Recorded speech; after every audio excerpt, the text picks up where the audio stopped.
I used to think that some people had perfect lives, that if you planned well enough, and if you paid close attention to the details, you could build happiness like a piece of software.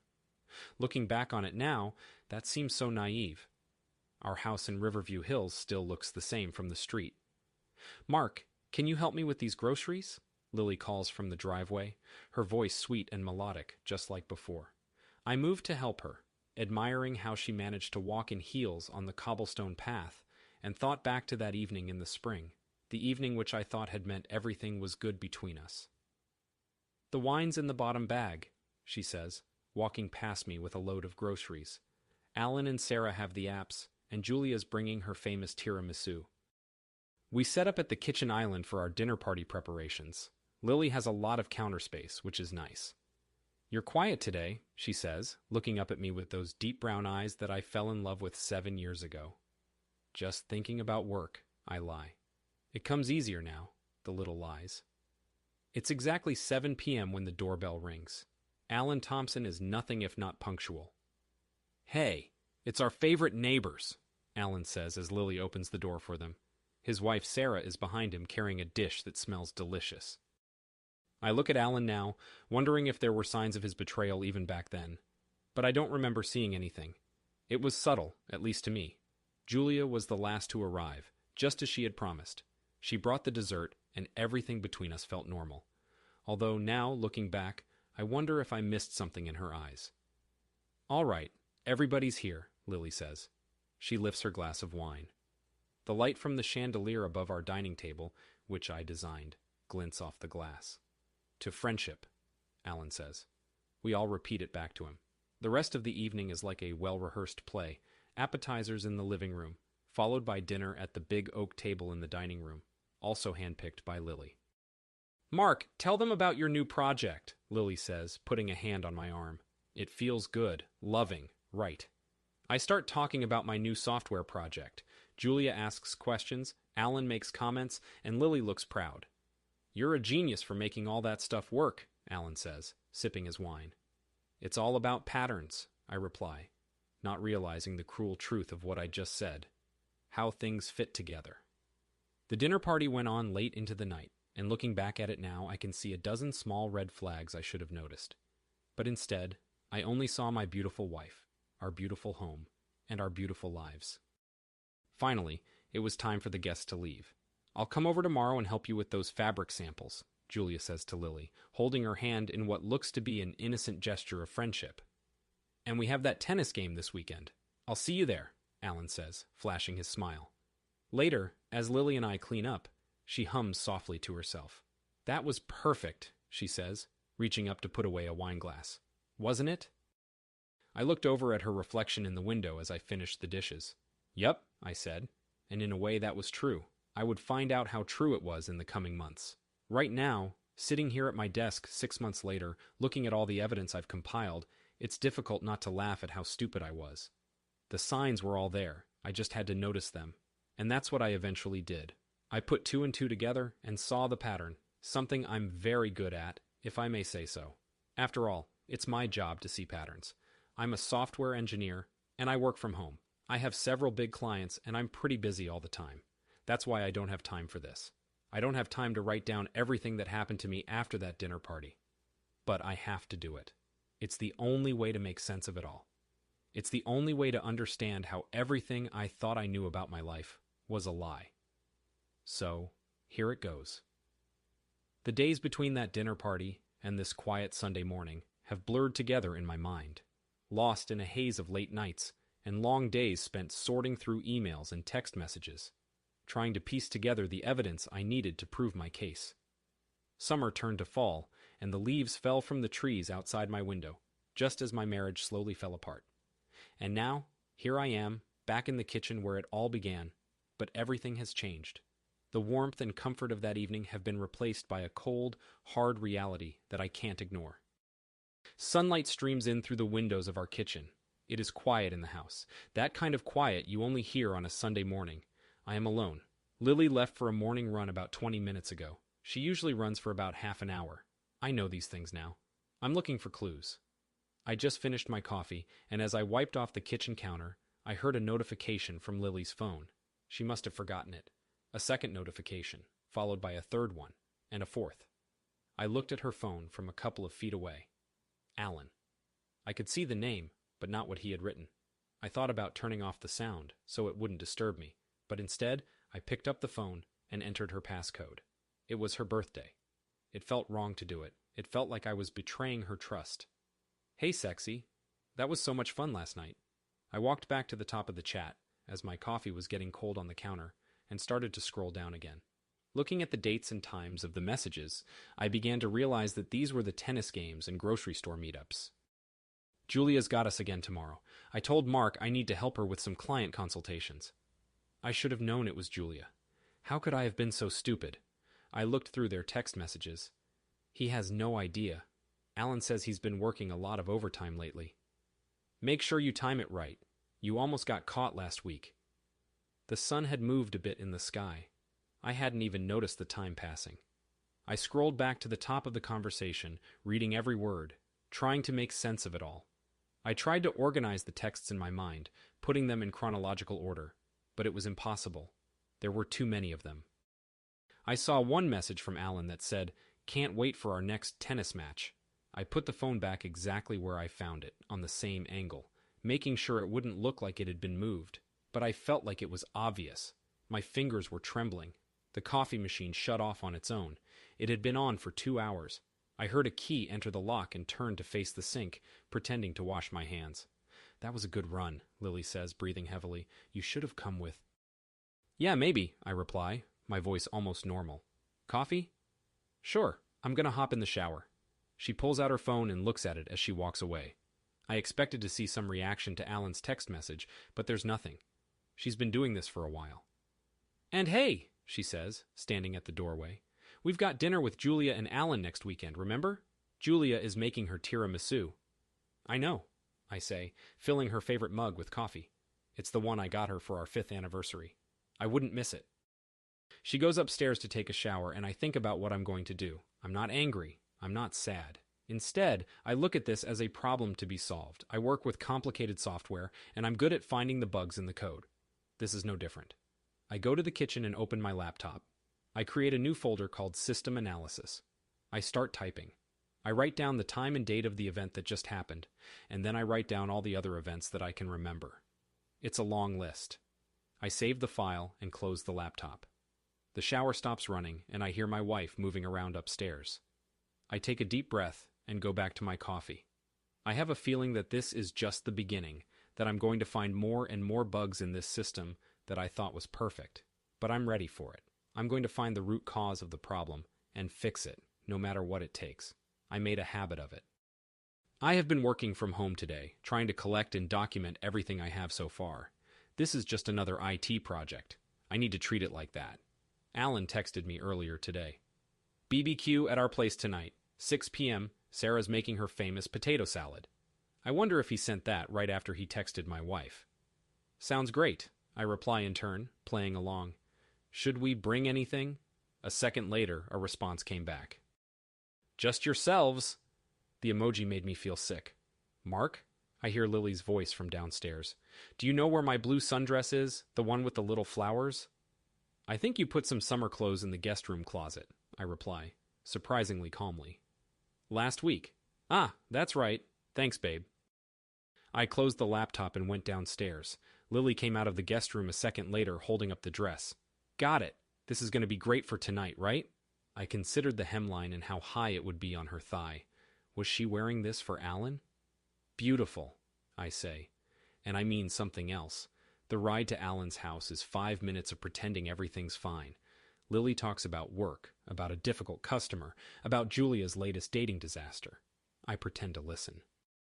You're quiet tonight, she says, placing her hand on my arm. Just tired, busy week at work. Aw, well, if you want to call it an early night, that's okay. I pull up behind Julia's car and park. The backyard of the Thompsons' house is just as nice as the front. Alan is at the barbecue.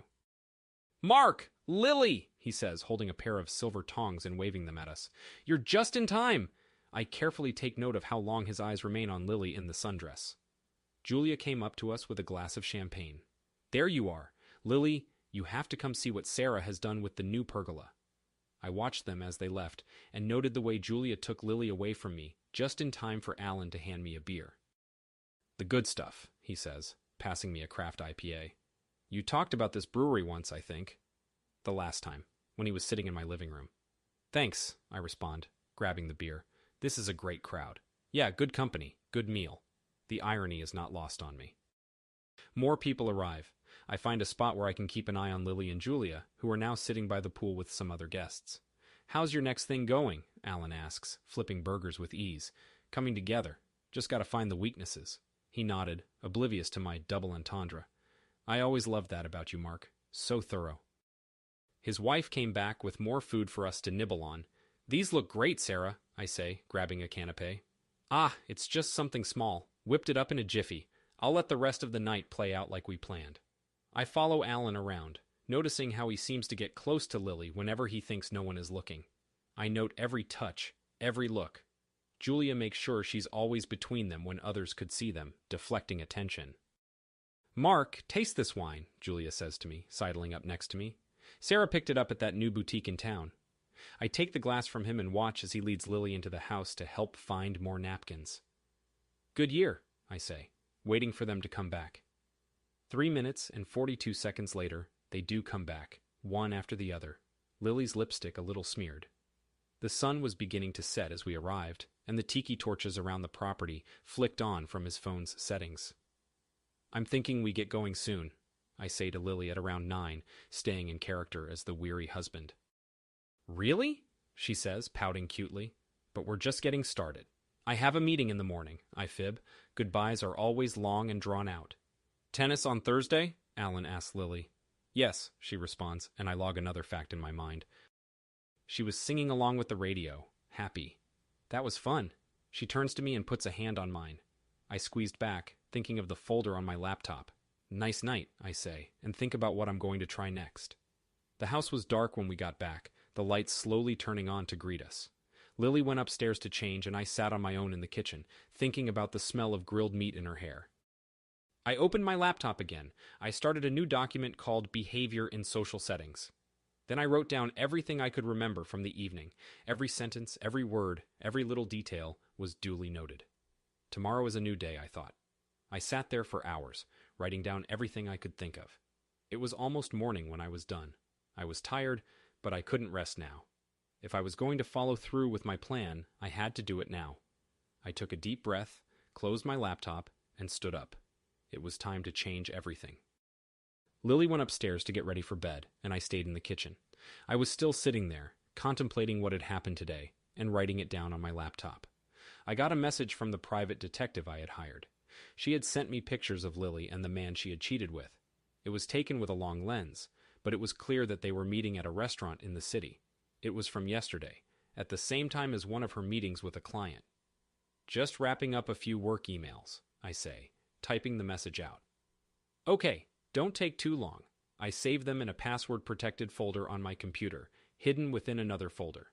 I have a very specific method for keeping track of them all.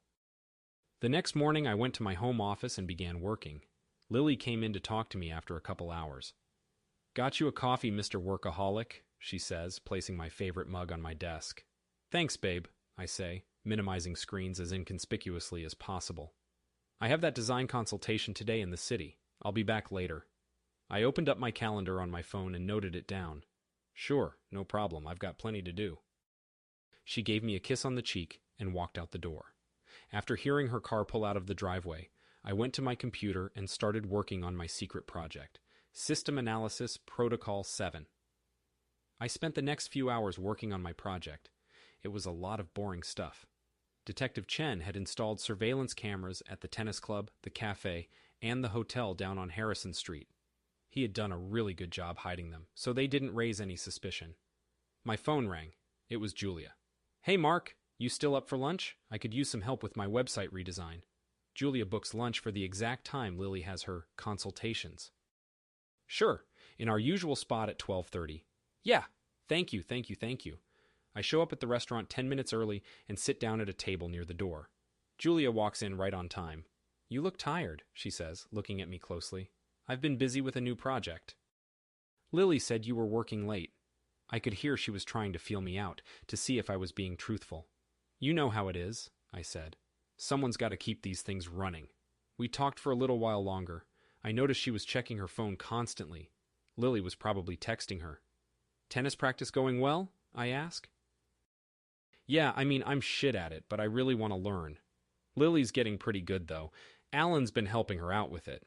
I wonder if they think I'm fooled now, if Lily and Alan are sitting back, feeling satisfied that Julia is keeping me preoccupied.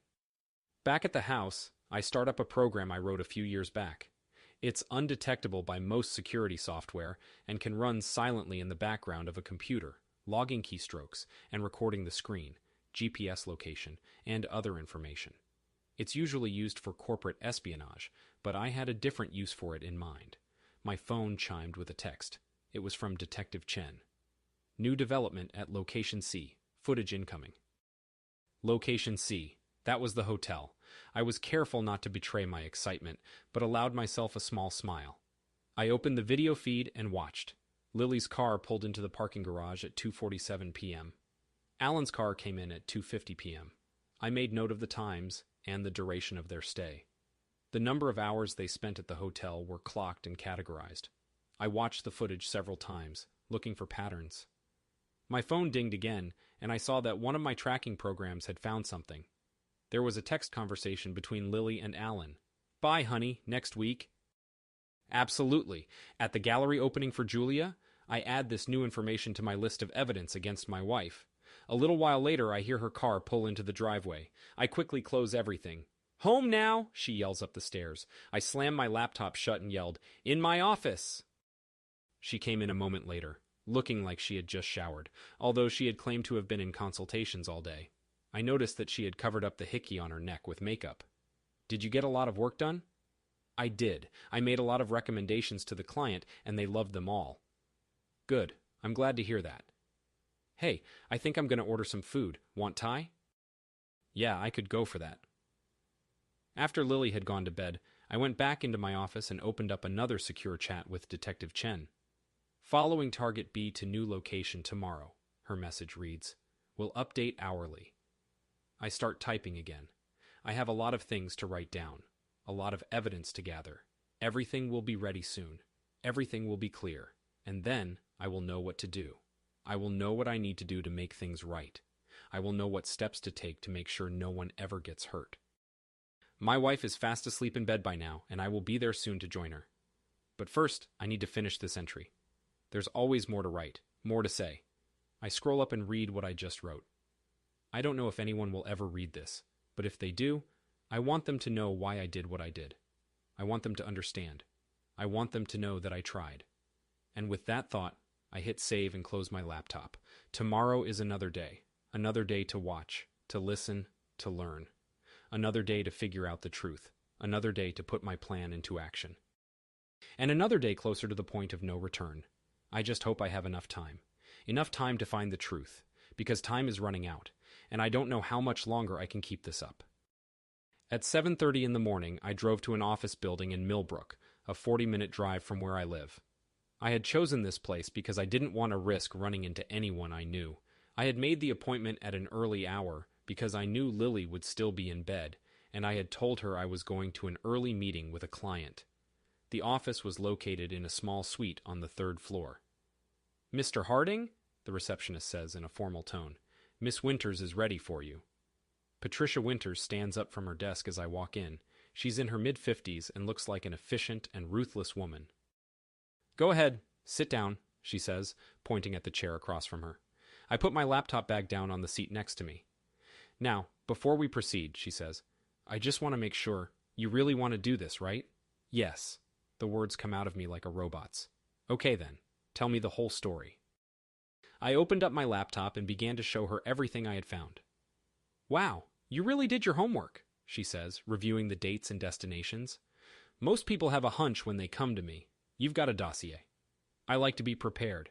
I can see that. The GPS logs, the pictures, you got these by the book?" "All above board from certified experts, yes, legally." She nodded, writing it down.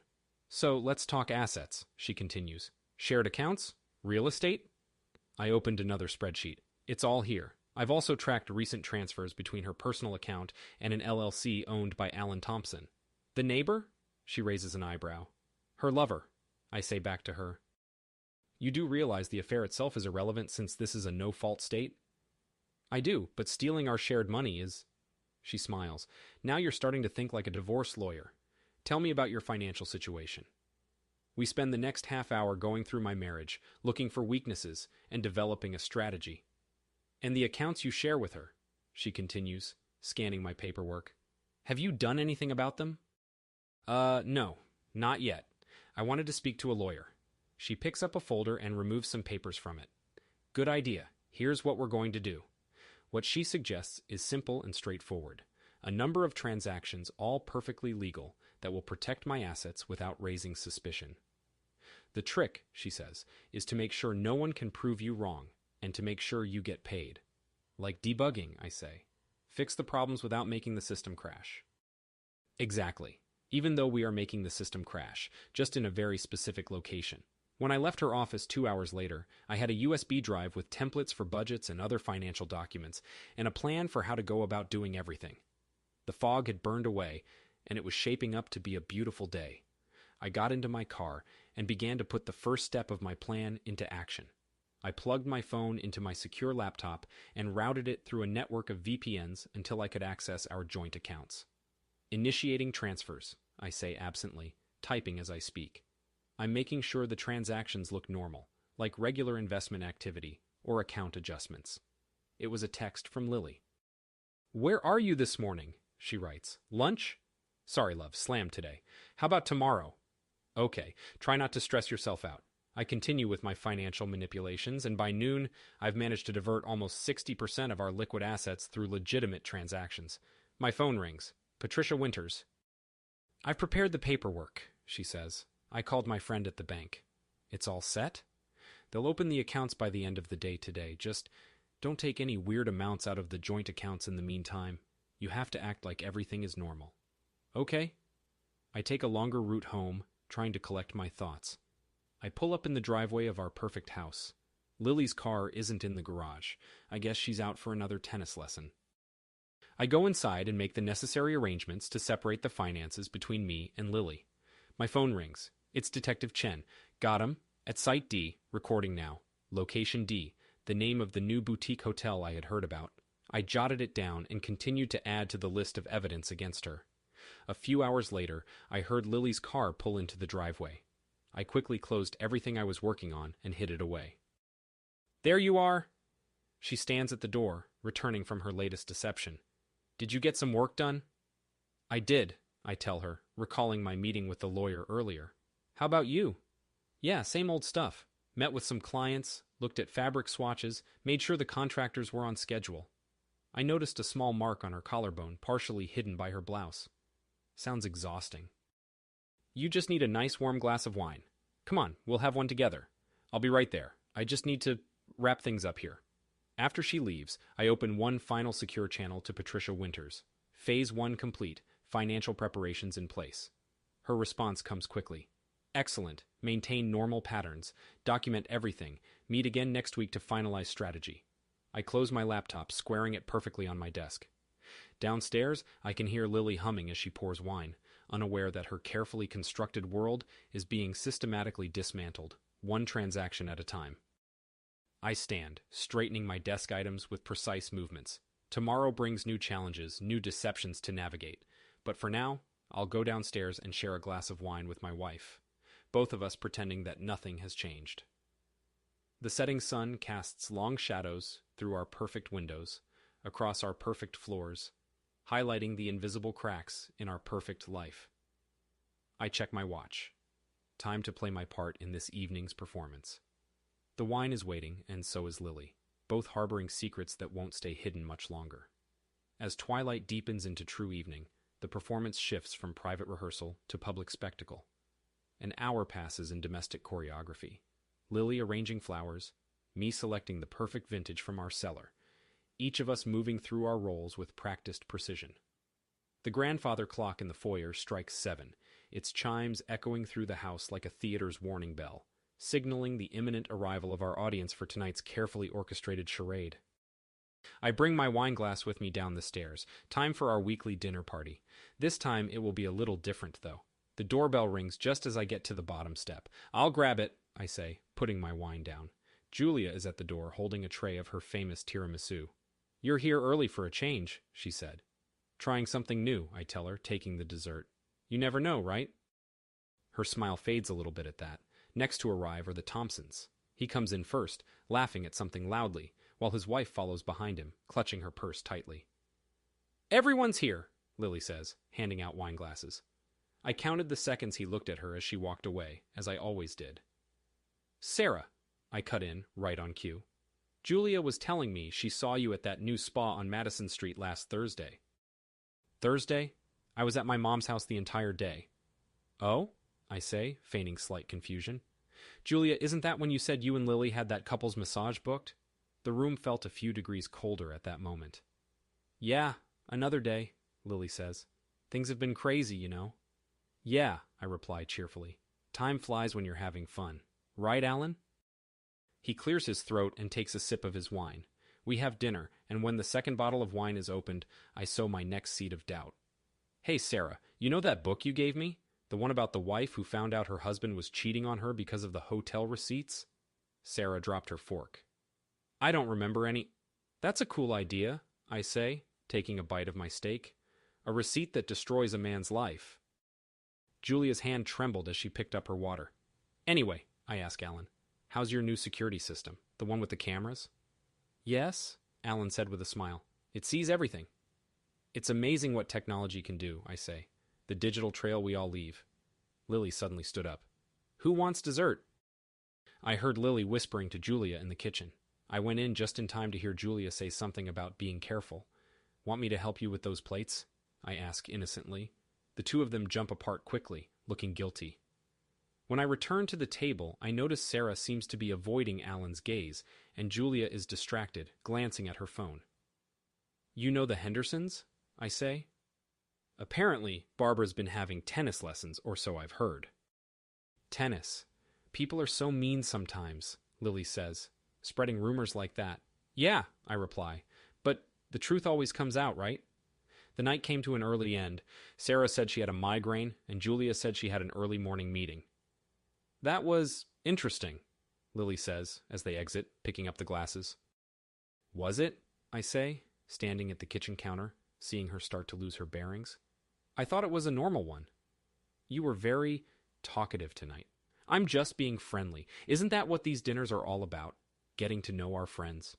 She doesn't reply, but I can see her hands are shaking as she puts the dishes in the washer. Sarah, what did you mean about the hotel receipts? I wait 10 minutes before answering. Just making conversation. Why? Julia, we need to talk, privately. The seed of doubt is growing in their minds, I think, as I open my laptop to write down my notes from tonight. You coming? Lily asks from the bedroom. Yeah, in a sec, I call back, staring at the blinking cursor. Just need to wrap up. In the kitchen, I hear the seeds of doubt being planted. By tomorrow, Sarah will be more suspicious of Alan, Julia will doubt herself more, and Lily will feel less certain about her own memory. I close my laptop and smile. The program is working. All the subroutines are doing their job. Now, we just need to wait for it to crash. 3 days pass by without any major events. I use the time to prepare for the final showdown. Lily goes to her weekly meetings, and I keep working as usual, while the program is running in the background. By the time Friday afternoon arrives, I feel ready for the final subroutine to run its course. The program is about to conclude, and it will happen in our living room. I laid out the folders of evidence on the coffee table in our living room, lining them up perfectly, side by side. The sun was setting behind the large windows, casting the perfect lighting for what I was about to do. Sitting down on the couch, I opened up my laptop and connected it to the smart home system. I began to play some music from the speakers, Lily's favorite classical piece. I wanted it to feel like a real date. Then I went into the settings on the laptop and activated the hidden cameras. I wanted this to be recorded. Lily? I ask, just loud enough to be heard upstairs. Can you come down to the living room for a second? A moment later, I heard her come down the stairs, and she was standing in the doorway. She hadn't changed out of her work clothes yet. What is this? She says, pointing at the folders. Have a seat, I say, indicating the armchair opposite me. She sits down on it and crosses her legs. Let's talk about what I found, I say, picking up the first folder. What you found? She replies, smile still frozen as her grip on the chair tightens. Yeah, like this credit card bill from the Grand Avenue Hotel. Interesting, because you were in Springfield that day at a client meeting, right? Her smile faded a little. I must have forgotten to tell you. And these, I begin, placing the surveillance photographs down one by one. From last Thursday, you can see the date and time. Her face goes pale as she looks at the pictures of her and Alan entering the hotel together. Mark, there's more. I calmly list the items I have collected, one by one. Text messages, financial transactions, location coordinates, emails, an entire digital trail of infidelity. How did you... she begins. I'm a systems analyst, Lily. It's my job. She got up and walked over to the window. This is an invasion of my privacy? You don't think that's crossing a line? More than you already did?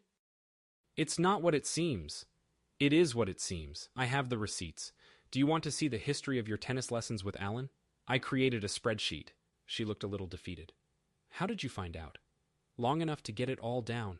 Julia's complicity in your little ruse. She turned to me again, tears in her eyes.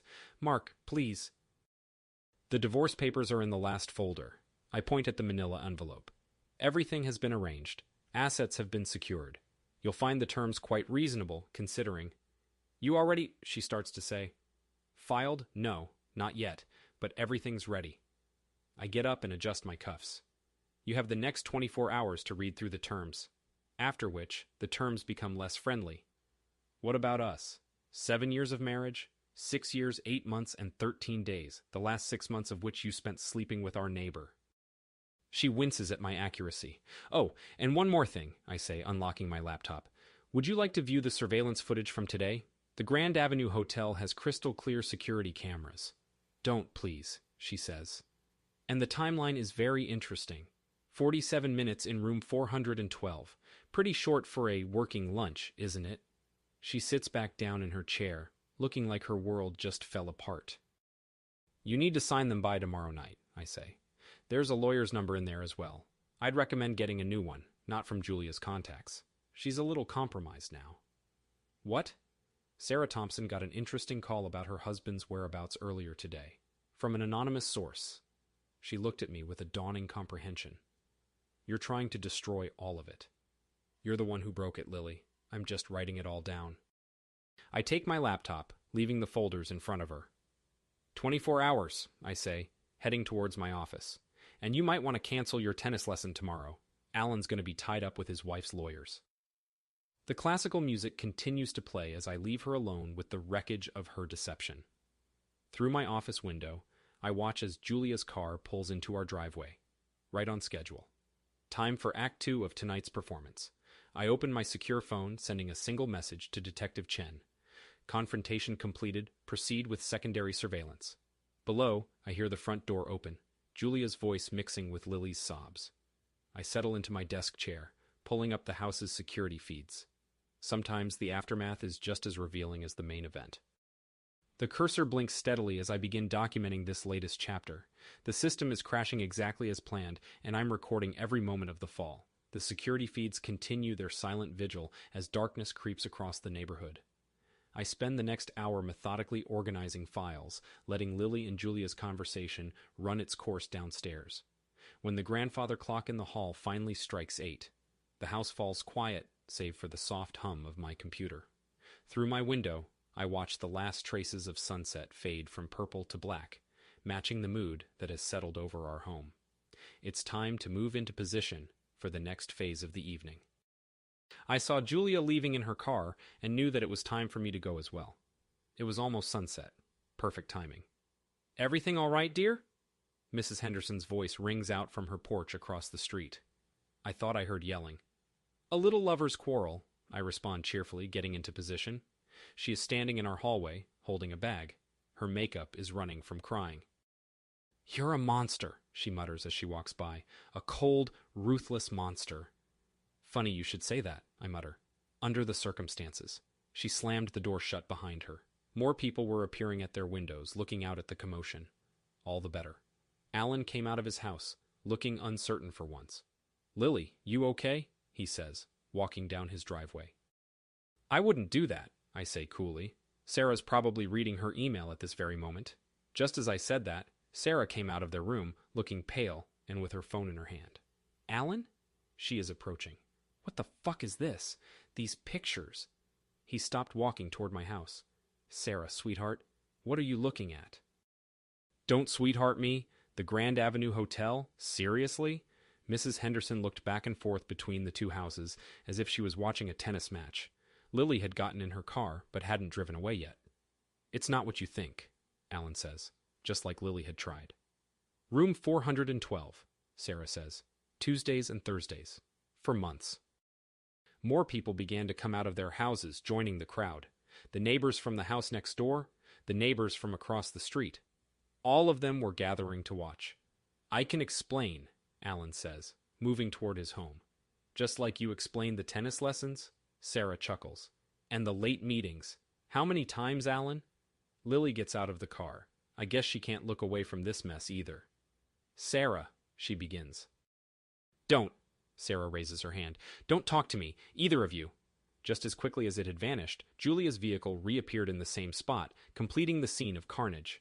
"What is it?" Julia asks, stepping out of her car. "I got your text, Lily." "Ah, just in time," Sarah interrupts. "The gang's all here." She looked around as if hoping to find an ally in the crowd. "Sarah, can we talk about this in private?" she tries to say. "In private?" Sarah shouts even louder. "Just like the private conversations you had with them so you could protect them. The private lunches where you helped them plan their little get-togethers." The neighbors are all watching. Mrs. Henderson is taking out her phone to gossip with her friends. "You were my friends," Sarah says, starting to cry. "I loved you guys." "Maybe we should just relax," Alan says, his confident persona starting to crumble. "Relax?" Sarah repeats, and then she laughs again with that awful broken laugh. "Okay, relax." She went back inside, and a few seconds later, Alan's clothes came flying out of a window on the second floor. "Sarah, don't!" Alan runs towards their home. "Leave!" More clothes are tossed out. "Leave and be with your slut." Lily winced at the word and took a step toward her car. "This is your fault," Julia says as she walks by. "You had to fuck it all up." "No, Julia. You guys did that just fine without me. I just brought receipts." A suitcase followed the clothes, exploding open as it hit the ground. "You can have him," Sarah calls down to Lily. "He's all yours now. The debt, the lies, the perfect fucking family man." Lily's car started up, and she peeled out of the driveway, leaving skid marks. Julia followed suit, speeding past the gathering of onlookers. "All right, everybody," I call out to the neighbors. "Nothing more to see here, but I imagine we'll have a lot to talk about at the next HOA meeting." I turned to go back inside, watching as Alan tried to collect his things. "Room 412, I whispered to him. "Rookie mistake, man. You always switch rooms. Rule #1 of cheating, right? Isn't that what you told her?" He looked up at me, the comprehension of what I was saying beginning to sink in. "Filming everything? Yes, I am very diligent, Alan. You know this." I go back inside, pour myself a scotch, and sit down in my office. Staring out the window, I watch Alan pack his broken suitcase with whatever clothes he can find while Sarah continues to redecorate the bedroom. I receive a lot of text messages from our neighbors and friends asking me what the hell is going on, but I ignore them. Instead, I open my laptop. "Mission complete," I write in my journal. "System failure achieved. Friendly casualties inevitable." A few hours later, the sun set, and I could hear the sounds of shouting and slamming car doors outside. Another day in paradise. And tomorrow, I would have to call a lawyer and a realtor, get the house assessed, call the bank to see if I was allowed to sell it, since my credit was so bad and I'd been missing mortgage payments. But for now, I just watched. I watched the lives of the people in Riverview Hills come apart at the seams, just like mine had. This was the end of our perfect lives, the end of the dream. The cursor continued to blink. It went on like that for hours. I poured myself a second scotch, then a third, and the neighborhood outside of my window eventually began to quiet down. Alan drove off, and the arguing ceased, and for a while, things were serene and quiet. The time went past 11 o'clock, and then past midnight, and finally, things were completely still, as if nothing had happened at all, as if the entire day had been an illusion, a dream. Streetlights cast long shadows across the front lawns of the homes across the street, making the scene look like an impressionist painting. Around midnight, everything calmed down. I was looking out the window from my study, watching the last of the curious onlookers heading home. Several of Alan's clothes were still scattered across the street, and one of his dress shirts was draped over the Thompsons' tree in their front yard. I picked up my glass of scotch from the desk. It was empty, and I placed it back where it had been, leaving a ring of condensation on the surface. The house was quiet now, and I noticed how much bigger it felt without Lily and her son around. Their presence had filled the space, and now that they were gone, it was as if the walls had expanded. I could still smell Lily's perfume in the air, a reminder of what had happened earlier. I opened the laptop and looked at the files I had saved as evidence of Lily's infidelity. There were several folders, each containing pictures and videos I had taken over the past months. Most of them were from the tennis club parking lot, documenting Lily's affair with Alan. Delete? The window reads. My cursor is on the confirmation button. There's a text on my phone from Detective Chen. Surveillance logs uploaded. Go ahead with the cleanup? Yes, I respond. Please erase everything. I start deleting everything, folder by folder. The Grand Avenue Hotel records, the text messages, the GPS data. You've changed, Mark, Lily said just before she left. I remember those words. Remember them now as I watch the progress on my screen. I checked my email and saw a new message from Patricia Winters. The divorce papers will be served tomorrow. Are you sure about the asset division? Carry on, I respond before saying, and thanks for keeping this to yourself. The deletion stops. One of the folders wants to know if I'm really sure about this. I open up the folder and find the first picture I took of them. They're sitting in a cafe, and Lily is whispering in Alan's ear. I touch the screen where her smile is. Delete? The system asks again. Yes, I say to no one. The floorboards creaked somewhere in the house, and I half expected to hear my wife asking me what I wanted to eat for dinner or telling me she was working late at the office. But there was only silence. The phone rang again. Sarah Thompson. I got a lawyer, the text says. Thanks for your help. I don't respond to his message. Some things are better left unsaid. After that, I find myself deleting all of the evidence. The hotel receipts, the bank statements, the security camera footage, all of it. One by one, I erase every trace of what happened. As I'm finishing up, I hear the beep of a car alarm being locked from across the street. Looking out the window, I see Julia's Mercedes driving past the house, going very slowly with the lights turned off. I guess she wanted to check on Lily.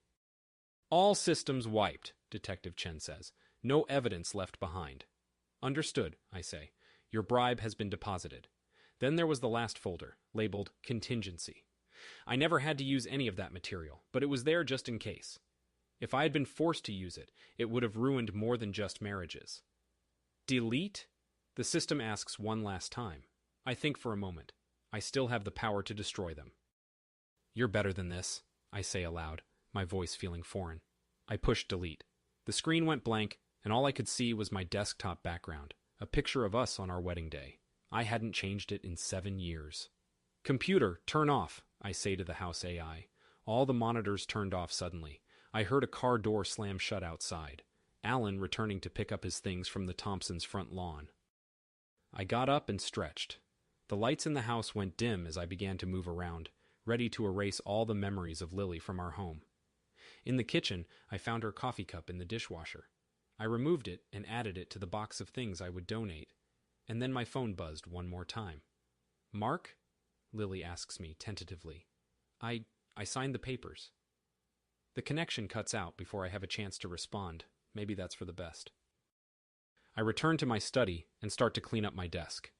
I take the glass of scotch to the kitchen. I organize my files and put them away, shred some of them. Computer, music, I say, just to break the silence. There's music playing. I look to see what it is. Bach's Air on G string. I think about changing it, but decide to let it play. I need to get over this. The sun will be up in a few minutes. The neighborhood will be waking up soon. Mrs. Henderson will pick up her morning paper, glancing nervously at the Thompsons' house. The Patels will take the kids to school, avoiding the debris on Alan's lawn. I check my phone. No new messages. The data is gone, and the program has been reset. I can still start over, perhaps.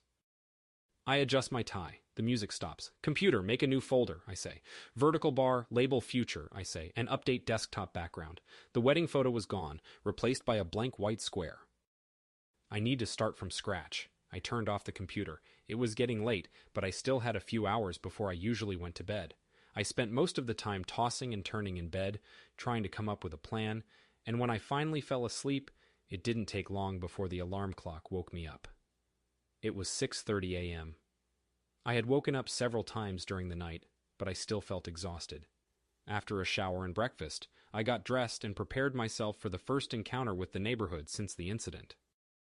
I step outside. The sun is rising.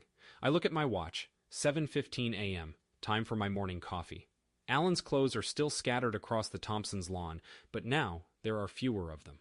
Someone must have driven over one of his ties, as it has a tire track going across it. Mrs. Henderson pretends to water her roses on her front lawn, but she's really just trying to get a good look at me. "Good morning," I say, just to see her jump. "Oh, yes, it is," she says. "It's too bad about, Yeah, book club's gonna be fun." Before she has time to answer, I get into my car and wave goodbye, seeing her go for her phone out of the corner of my eye. No doubt to talk to the other neighbors about me. I start driving, not really knowing where I'm going. The car seems to remember the way, at least. I just let the autopilot take me where it wants to go. "Welcome to Riverview Hills," the sign says on the side of the road, as if to welcome me home. I drive past it and feel a sense of dread. This place is a nightmare disguised as a dream.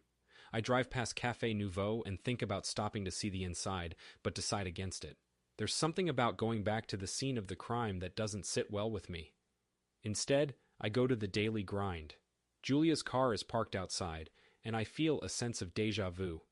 It's like we're going through the motions of our old lives, pretending that nothing has changed. I step inside the coffee shop and see her sitting at a table, looking as put together as ever. But there's something different about her now, a vulnerability that I hadn't noticed before. "Will it be the same as always, Mr. Harding?"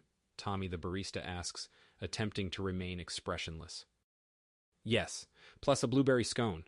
I could feel her eyes on me as I stood there, and heard her voice whispering to me, "That's the guy." Heard he was all of them. I picked up my coffee and looked around.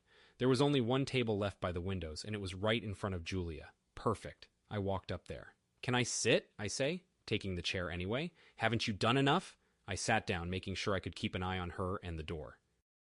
"Okay, I can get behind that. Now how's Lily?" She pulled back, surprised. "You really are a bastard." "No, I'm a systems analyst. It's not the same thing." The doorbell rang again. When Sarah Thompson saw us, she turned back around and left. Julia looked a little upset by this. "You've ruined everything," she says. "No, I've revealed everything. There's a difference." I took a sip of my coffee, the steam rising up in front of my face like a shield. The rest of the world was still going about its business outside, walking their dogs and checking their mailboxes.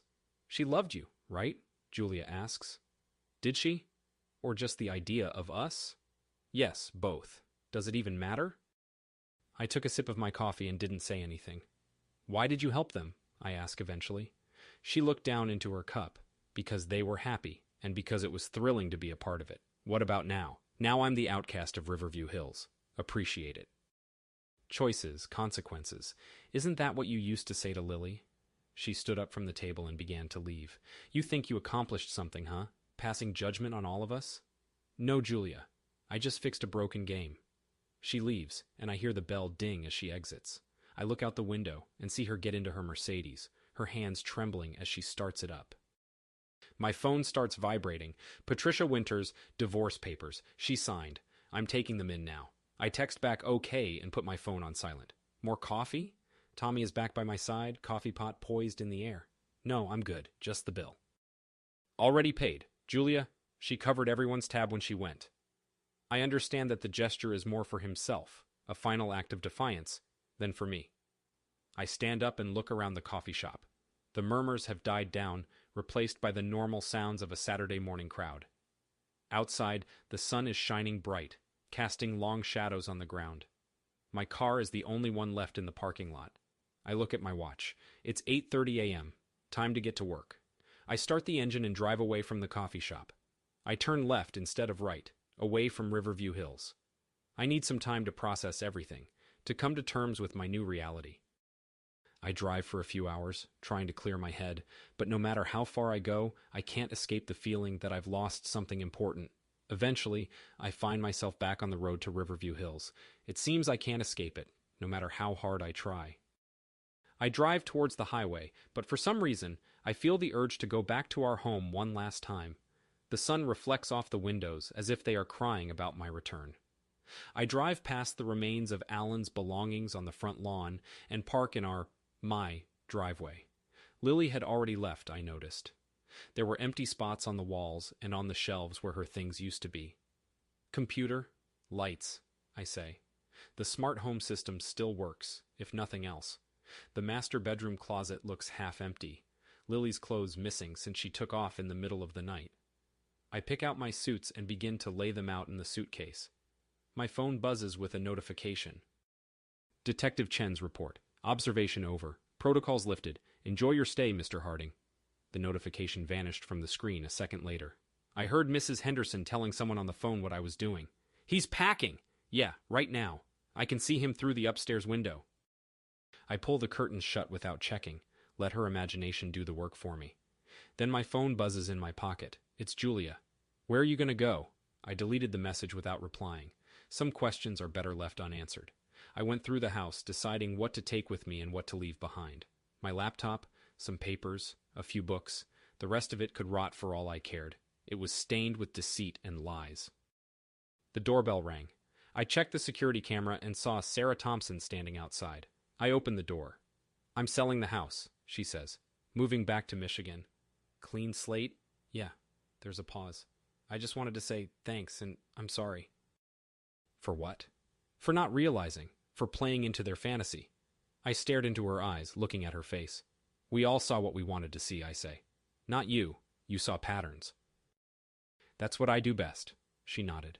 Good luck, Mark. I hope you find what you're looking for. You too, Sarah. She started to walk away, then stopped. Oh, and Julia's been asking after you. Has she? She says she wants closure, whatever that means. I smiled. Some systems are better left closed. I finished packing up my stuff inside the house. I tried to be strategic, not taking too many things, but just enough to keep me from feeling too sad about leaving. My phone buzzed. It was a text from Lily. I didn't mean to break your perfect cycle. I put the phone in my pocket without responding. Some bugs can't be fixed. The house is waiting for instructions. I stand in our old bedroom, my bedroom, looking at it one last time. Computer, turn off, I say. I watch as everything in the house shuts down.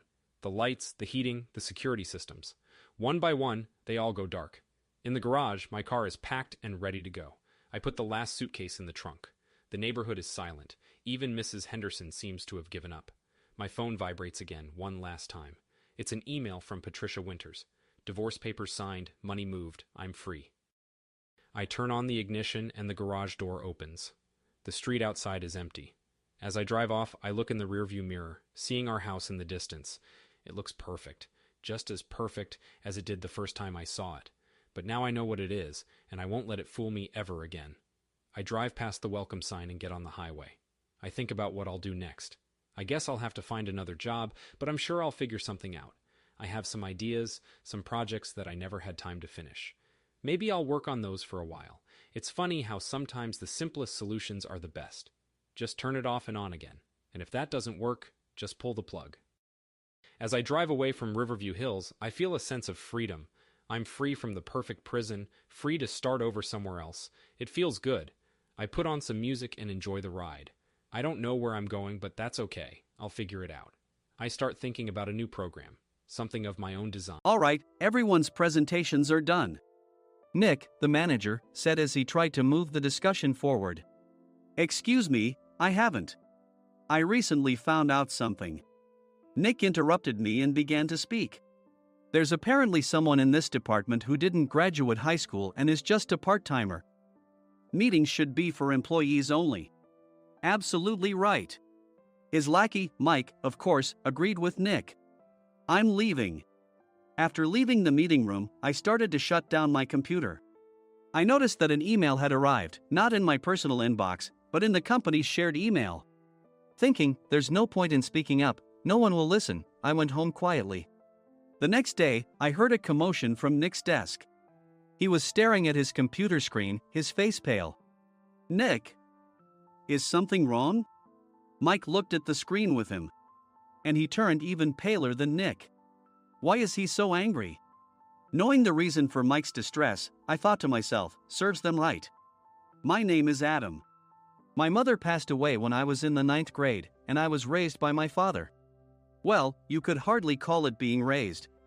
After my mother passed, my father changed. He drowned his sorrows in alcohol, and though he still went to work, he squandered our living expenses on horse racing. Because of that, I had to start working part-time as soon as I entered high school. Every month, I went to the convenience store with bills in hand that couldn't be auto-deducted from my father's account. Even though I endured it because I didn't want to be alone, I reached my limit in my second year of high school and dropped out. I found a live-in job at a distant inn. Thank you for everything. The day I left home, my father, still staring at the TV, spoke. Take care. That was our last conversation. Back then, 18 wasn't the age of majority, so I needed my father's permission to work, and I couldn't hide my place of employment. Yet, my father never visited me even once. I kept working just to survive, and before I knew it, I was 42. Years of hard work paid off, and I was transferred to the headquarters. I was thrilled to be recognized by the company, as I thought I'd be working in the field until retirement due to my lack of formal education.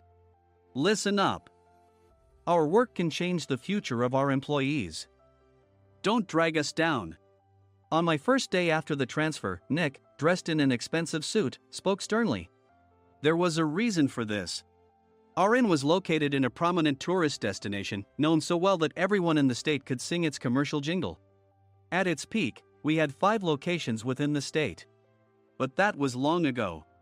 Due to financial difficulties and aging facilities, only the place where I had worked for many years and the original establishment remained. I was prepared to lose my job anytime, but now there was a glimmer of hope. With the rise of social media, the tourist area where the inn was located started gaining attention again. Depending on how hard the sales department, where I was transferred, worked, we could either thrive or be forced to give up this prime location to the new hotel chains continuously popping up. For Nick, who had switched careers from another industry to strengthen our sales, this was a battle he couldn't afford to lose. I understood why he had to be strict. I will do my best. Nick sneered at my enthusiastic declaration. Did you not hear what I said? I'm sorry. I thought I was listening carefully. Out of habit from years of customer service, I apologized reflexively, though I had no idea what had offended him. Someone was watching me with a smirk. In this department, there are those who are expected to excel and those who have been shoved here because they have nowhere else to go. You are the latter. It was Mike, the section chief. He's 7 years younger, at 35. But he was called to headquarters much earlier than I was and had been moving around within the headquarters ever since. I'm not jealous, but I can't accept that he's my boss. Graduating from a prestigious university, he has an unusually high pride and caused many problems as a newbie, making things very difficult for me when I was the front desk leader. When I found out Mike was transferred to the sales department a month before me, I was disheartened. Mike is right. With just a middle school diploma, there's not much you can do. Don't even think about achieving results. As if I didn't exist, Nick remarked, I'm thirsty. Mike eagerly ran to the coffee maker. It seems Mike is Nick's lackey. I regretted being happy about my transfer to headquarters, wishing I had stayed on site forever. Send a direct mail to every company on this list by the end of the day. Nick only assigned me tasks that even a new graduate could handle. What? There are over 1,000 companies. You want me to send to all of them by today? Yes, if you and your fellow misfits split the work, even those with nowhere else to go should finish by today. I glanced at the employees typing away expressionlessly. They were worn out from customer service, only thinking about leaving on time, or were women reassigned after having children, with zero motivation for work. Even Sam, a new graduate from the same university as Mike, who was supposed to be among the expected achievers, had no enthusiasm for the job, having joined the company wanting to do customer service. I don't care what they say, I plan to quit anytime, he said. Only Nick and Mike were highly motivated, making all the decisions between the two of them. I originally only wanted to work at the inn to survive and had no particular attachment to this job. I swallowed my words, thinking I had no right to reprimand them. About a month after the transfer, Nick told us with a frustrated look. To commemorate the 50th anniversary, we've decided to create a plan exclusive for one group per day. Originally, Mike and I were supposed to come up with it, but our president, Mr. Thompson, insists on hearing everyone's opinions. So, you all get a chance. As Nick explained, Mike began handing out prints. Make sure not to embarrass Nick. If your ideas are half-baked, you'll have to redo them. It seemed that they had printed his handwritten notes by Mr. Thompson, which included several questions and a section for free responses. It made sense why Nick had to seek our input, given that all responses had to be submitted to Mr. Thompson. We were given a week to think about it, and a meeting was scheduled to compile our ideas. My plan is to let guests enjoy both the old and modern America. Nick began the presentations. Guests would watch a master confectioner at a nearby traditional sweet shop make sweets in front of them. The welcome drink would be premium tea in a bottle. Nick's plan was certainly attractive. After his presentation, Nick called on us to present in the order we were seated. Just as I stood up for my turn. All right, everyone's presentations are done. Excuse me, I haven't. I recently found out something. Nick interrupted me. There's someone in this department who didn't graduate high school and is just a part-timer. He was likely talking about me. I joined the company as a part-timer and was made a full-time employee when I turned 20. That was 20 years ago, so Nick and Mike probably had no chance to know until recently. Meetings should be for employees only. Absolutely right. After that, Nick kept creating opportunities to solicit everyone's opinions, purposefully excluding me from speaking. The meeting unexpectedly heated up and went past the scheduled end time. A few people asked to leave, and the discussion continued with the remaining few. Still here? Normally, you'd leave in that situation. Though I had no attachment to the job initially, hearing kind words from customers made me want to make them happier. For someone like me, with nowhere to go, the inn was my home and customer service was my life. I felt pathetic about my current self. I'm leaving. I left the conference room and started shutting down my computer. I noticed an email had arrived, not in my personal inbox, but in the company's shared email. Thinking no one would listen to what I had to say anyway, I quietly went home. The next day, while preparing the DM as instructed, I heard a commotion from Nick's desk. In his haste to stand up, he hit his knee on the desk. He stared at his computer screen, his face pale. Nick! What's wrong? Mike, thinking he should be the first to rush over, approached Nick while still wearing his coat. He peered at the screen with Nick. And he turned even paler than Nick. Why is he so angry? Who is responsible for this company? Nick, more irritated than ever, asked, and Mike answered without checking. Probably Sam. Sam wasn't there because he was attending a morning training session for new hires. Nick gave up on getting angry and returned his gaze to the screen. They were looking at an email that arrived right after the end of the working day yesterday. Apparently, no one, including me, had checked it before leaving. The email was from a large company that used us for their annual employee trips. The president and executives of that company also frequently used our services personally.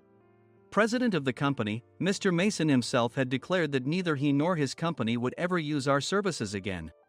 Well, some companies cancel their employee trips or stop using our services due to financial struggles. Let's just move on. Mike kept wiping the sweat from his forehead with a handkerchief. Knowing why Mike was so agitated, I quietly watched their interaction. Do you know how much revenue we get from that company? We can find other guests to fill the rooms, but we'll lose the banquet costs, gift shop revenue, rental car fees, and more. Moreover, the gifts were supposed to be prepared by the traditional confectionery shop involved in Nick's proposed plan. If it's known that we incurred such a huge loss at this critical time, Nick's position in the company would be jeopardized. Nick took a deep breath, seemingly trying to calm himself. All right, Mike. Go to New York right now and apologize to Mr. Mason. What? You're coming with me, right? I have urgent work to do. I trust you, which is why I'm entrusting this to you. Please. Mike, believing Nick's sincerity, agreed with a determined look on his face, saying, "Yes. That's Nick for you." Even if Mike went to apologize, Nick would shift all the blame onto him if the client didn't change their mind. Well, it was Mike's fault to begin with, so it served him right. About 3 hours later, Sam answered a call from somewhere and repeatedly apologized, saying, "I'm very sorry." Everyone watched to see what was happening. After ending the call, he informed Nick with a weary tone. When Mike arrived at the client's company, he only made things worse, further infuriating Mr. Mason. He was demanding, "Get his boss here immediately." It was no wonder Sam was exhausted, dealing with such a call right after returning from training. "What is that idiot doing?" "All right, Adam, you're coming with me. If sacrificing Mike didn't work, then I must be next." Normally, I'd want to refuse at all costs, but I saw an opportunity in this situation. "If I can be of assistance, I'd be happy to join you." I obediently followed Nick, and we flew to New York. When we introduced ourselves at the reception, it became clear how serious the situation was, as the receptionist personally escorted us to the president's office. Angry voices leaked through the door, making both Nick and me uneasy. "Excuse me. I'm Nick, the supervisor. I understand my subordinate has caused you trouble, and I deeply apologize." Nick, with his experience in the corporate world, knew enough to offer an apology before excuses. However, his customer service skills left much to be desired. I sighed as I saw Mike trembling like a small dog in the corner of the room. "What kind of training are you giving your subordinates?" Mr. Mason glared at Nick with a red face. The intensity of his gaze made even Nick take a step back. Regrettably, I joined this company only 2 years ago and was unaware of Mike's issues. I should have identified his shortcomings sooner. Indeed, I should have realized sooner. No sensible person would come to apologize and then give a lengthy presentation on the drawbacks of not using therein. Nick froze, his mouth slightly open. Suspecting the worst, I picked up the documents that had fallen to the floor. It seemed Mike hastily prepared these documents on the plane, listing the disadvantages. Disadvantage 1: if you change the venue for the company trip, employees might suspect it's for cost-cutting reasons, leading to a negative impression. Reading it aloud half-jokingly, Nick snatched the papers from my hand and checked the contents with a furious expression. Among the stack of documents was a receipt from a nearby convenience store's copy machine. I felt a pang of dread, hoping he hadn't shown the receipt as well. What do you think he said when I asked what kind of nerve he had to do this? I'm very sorry." Faced with the dire situation, Nick must have thought there was nothing left to do but apologize. In a voice smaller than I'd ever heard from him, he uttered words of apology. He said, "I'm a Harvard graduate. I don't believe I said anything wrong." "Mike, what have you done?" Forgetting his plan to pin the blame on Mike, Nick yelled loudly, even in front of Mr. Mason. "I didn't do anything wrong." "You're still saying that? Look at him." Mike pointed at me with a shaking hand. "I was assigned to headquarters in my 20s and now I'm a section chief. This guy only made it to headquarters at 42. Everything I've done proves I was right. So why are we losing the contract?" Having said his piece, Mike collapsed to the floor. "Of course. You were sent there because you had nowhere else to go." Mike never expected to hear such words from someone he looked down upon. He lunged at me, and Nick hurriedly stepped in to stop him. "Mr. Thompson told me Mike is a quick thinker, and to take good care of him." There's no way he was pushed aside. "Don't make things worse here. He didn't say quick thinker, he said only quick-witted, didn't he?" I don't remember that part." I recalled the many troubles Mike caused when he was a newbie. When Mike was on the front line, his pride was so high that he never apologized to customers. Customer service, especially in our job, doesn't work alone. It brings both good and bad situations.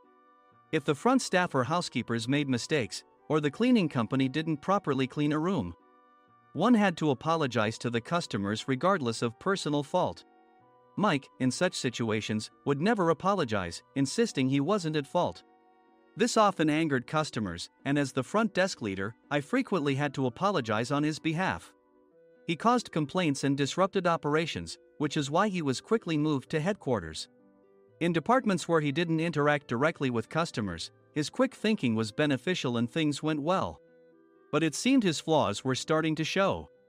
Corporate reservations are supposed to be entered into the system by the sales representative. But a quick check yesterday revealed that more than 10 items were missing from the client's reservation. The handover document clearly stated what needed to be prepared. Why didn't you enter it into the system? Why do we have to give them special treatment? Filling rooms near the banquet hall, setting up all the food in advance. Specifying the brand of wine, they're too demanding. No wonder he always angered customers, I thought, feeling a headache coming on. Grouping them in rooms near the banquet hall is for our benefit too. It makes it easier for the staff to set up beds and serve breakfast since everyone's schedule is synchronized. As for the other requests, Mr. Mason suggested them to lighten our load. I didn't know that. Nick finally seemed to realize that Mike was the one who had angered the client. What did you say to them? I just told them we wouldn't give them special treatment anymore. We shouldn't waste effort on things that don't bring in money. I was utterly exasperated at his lack of understanding of customer service. Of course, we shouldn't comply with unreasonable demands. But carrying over successful practices from past stays makes customers feel remembered and enhances their experience. Good memories encourage repeat visits. That's part of our job. I looked down at Mike, who was sitting on the floor. In our job, nothing is a waste. Mr. Thompson likely moved you to the sales department, hoping you'd finally understand this. How do you think he feels now that you've failed to meet his expectations?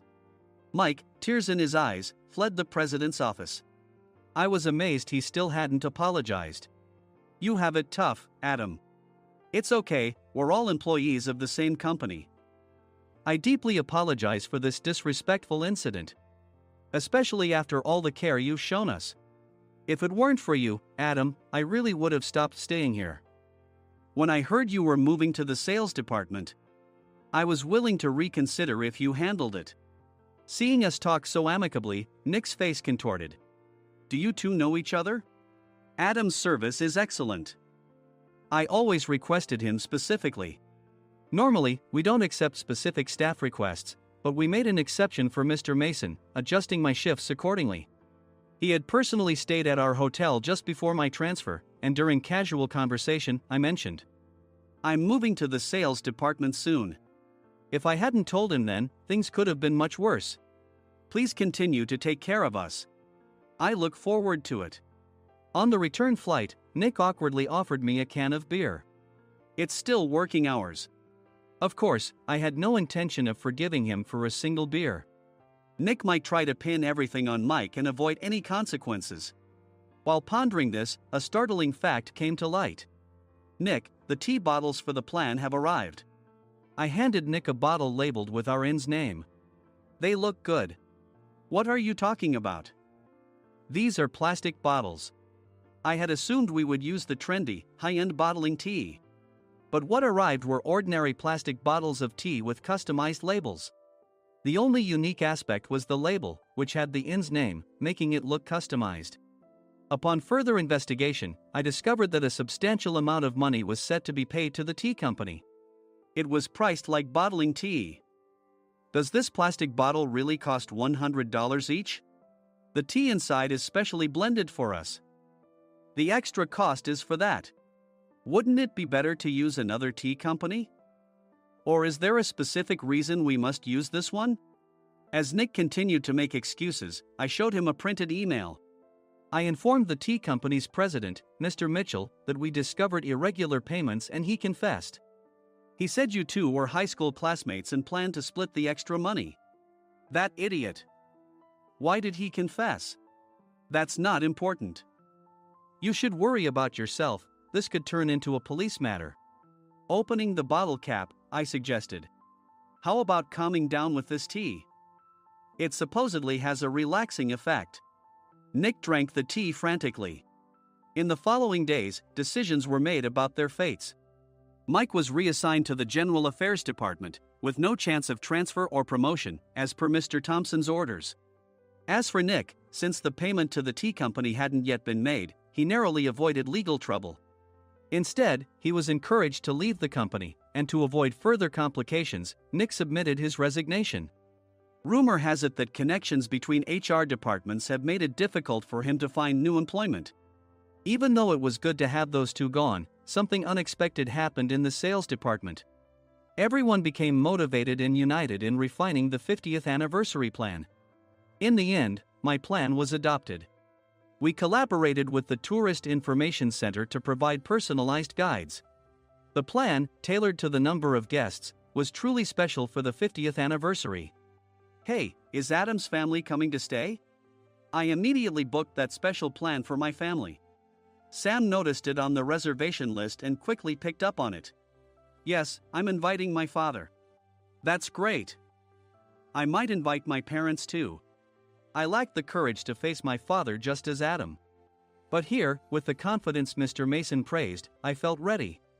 The 50th anniversary plan was a perfect opportunity to reconnect with my father. I hoped to bring back the days when we could laugh together as we once did.